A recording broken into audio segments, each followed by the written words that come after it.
আসসালামু আলাইকুম সুপ্রিয় দর্শক, সোনার বাংলা ফার্মার সাথ থেকে আমি মোহাম্মদ মাইনুল ইসলাম মিঠু। তো আমি আসলাম আজকে হাইব্রিড জাতের উচ্চ ফলনশীল ইস্ট ওয়েস্ট কোম্পানির রেড হট মরিচের বাগান পরিদর্শন করার জন্য। তো আমার এক ভাই অপরিত্যক্ত জায়গা বা যে জমি পড়ে থাকে উপযুক্ত না চাষের, যার কারণ দেখতে পাচ্ছেন এদিকে প্রচুর পরিমাণ গাছপালা রয়েছে।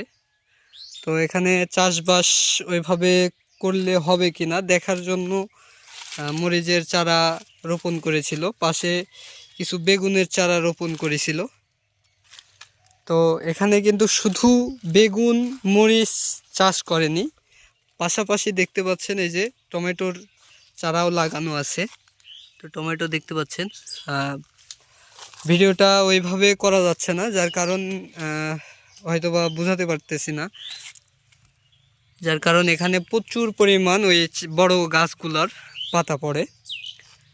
তো এখানে অনেক কিছু চাষ করছে এই ছোট্ট একটা জমিতে। তো দেখতে পাচ্ছেন পাশেই আমের চারা রয়েছে, এই যে এখানে ব্ল্যাক স্টোন আমের চারা লাগানো আছে।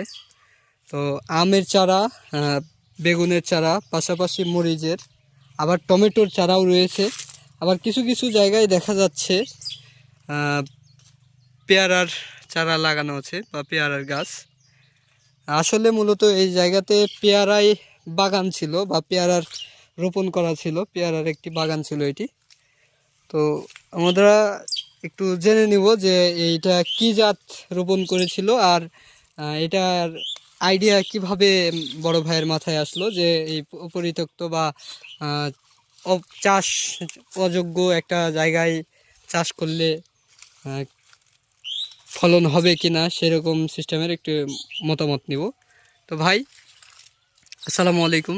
ওয়ালাইকুম আসসালাম। তো ভাই এই যে আপনাদের যে জায়গা অপরিত্যক্ত বা চাষ অযোগ্য একটা জায়গায় আপনি চাষ করছেন, তো এটা করার আইডিয়াটা কিভাবে আসলো আপনার মাথায়?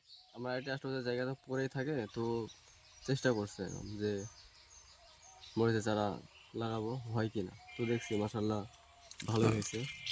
আর জাতটা হচ্ছে রেড হট, গাছের বয়স 90 দিন। তো এটা কততম হারভেস্টিং করছেন, মানে কতবার মরিচগুলো? 2বার তুলছি। আচ্ছা, তো দর্শক শুনতে পেলেন 2বার মরিচ উঠানো হয়েছে।